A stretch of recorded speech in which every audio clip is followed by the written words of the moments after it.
गया, पर अंत में उसका जमीर उसको कचोटने लगा। उसने मंजू को 21वां नवजात शिशु भेंट देने से मना कर दिया।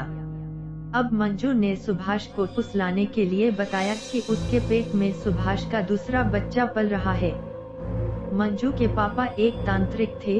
वो चाहती थी कि पापा को वो अनुष्ठान पूरा करा के उनको खुश करेगी और अंत में दोनों की शादी की बात करेगी। सुभाष को पल में मंजू का बात बदलना अटपटा लगा। वो इस बार मंजू की बातों में न आया। डायरी के अनुसार सुभाष मंजू के पापा से उसको बिना बताए मिलने जाता है और छुपकर देखता है कि उनके एक बच्ची जिसको मंजू मरा हुआ बताई थी और चुपके से नर्स से पैदा करा ली थी, वो भी सुभाष के आंखों के सामने 20वीं नरबली की आहुति चढ़ गई। सुभाष खून का घूंट पीकर रह गया, क्योंकि उस वक्त विरोध का मतलब था उसका और मंजू के गर्भ में पल रहे उसके बच्चे की मौत। सुभाष को समझ आ जाता है कि वो बाप और बेटी के साजिश का एक हिस्सा था। अब सुभाष का सिर्फ एक उद्देश्य था, किसी तरह मंजू को फुसलाकर उसके गर्भ से अपने बच्चे को बचाना।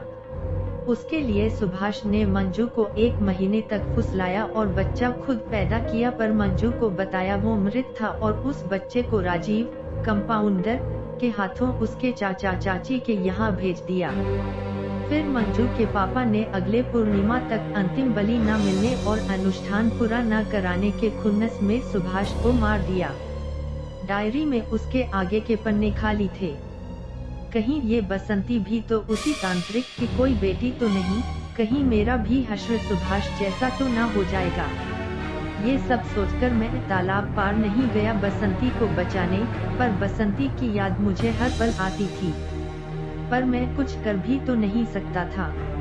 अचानक एक दिन मैं अस्पताल से घर आया तो देखा बसंती सुभाष की डायरी के पन्ने उलट रही थी। ये क्या बसंती, कहाँ थी तुम इतने दिन? कैसी हो और ये डायरी क्यों लिया है तुमने? मैंने झटक कर उससे वो डायरी ले ली और उसका हाथ थामते हुए पूछा। उस दिन मैं तुम्हें बचाने नहीं आ पाया क्योंकि मेरा खुद एक्सीडेंट हो गया था। मैं खुद ही अपनी झूठी सफाई दे दी। उसके पूछने के पहले बसंती ने ज्यादा कुछ कहा नहीं, बस बोली, ठीक किया तुम नहीं आए, वो जगह काफी खतरनाक है। और वो बोली, आकर उसको सब समझाएगी। मैं बसंती के ऐसे जवाब से हैरान था, क्योंकि मुझे उससे गिले शिकवे की उम्मीद थी। बसंती हड़बड़ी में थी, उसके पास वक्त कम था, सो फटाफट उसने अपना कुछ सामान लिया और गांव वालों के साथ तालाब के पार चल पड़ी बिना मुझे कुछ बताए।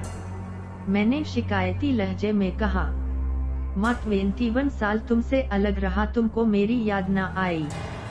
बेटा तुझे बचाने के चक्कर में ही तो मुझे सुभाष को ठिकाने लगाना पड़ा। औरत ने मुझे कहा, झूठ झूठ बोल रही है, ये सच मैं जानता हूँ। अचानक से राजेश जो बसंती के साथ आया था बोल पड़ा, ये औरत तो तुम्हारी बलि भी दिलवा देती अपने पिता के अनुष्ठान को पूरा करने के लिए। वो तो भला हो सुभाष बाबू का कि जब तुम इसके पेट में थे तो तुमको निकाल कर मुझे दे दिया कि मैं तुमको चाचा चाची के यहाँ दे आऊँ, वरना ये तुम्हें भी कब का झोंक देती अपने बाप के पागलपन में, क्योंकि वो बच्ची जो सब मरने वालों का कपड़ा लेकर रोती है वो तुम्हारी बहन ही थी।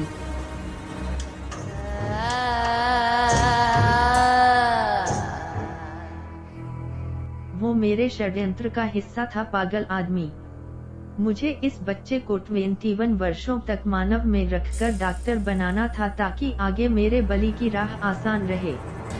पति धोखा दे सकता है पर अपना खून नहीं। मेरे लड़की की बलि मैंने इसलिए दी क्योंकि मुझे लड़कियों से नफरत है और सुभाष ने मुझे बता दिया था कि इस बार मेरे गर्भ की संतान लड़का है।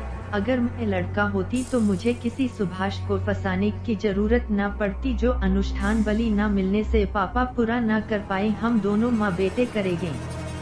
तुम लोगों को लगा मैं इससे दूर थी, पर मैं हरदम इससे मिलती थी। मंजू ने मेरी ओर देखकर कहा और हम दोनों हंस पड़े।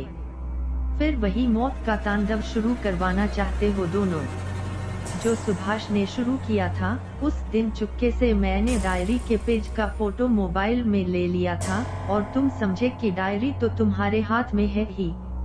इस औरत ने मेरे भी सपने में आकर मुझे तंग करना चालू कर दिया है।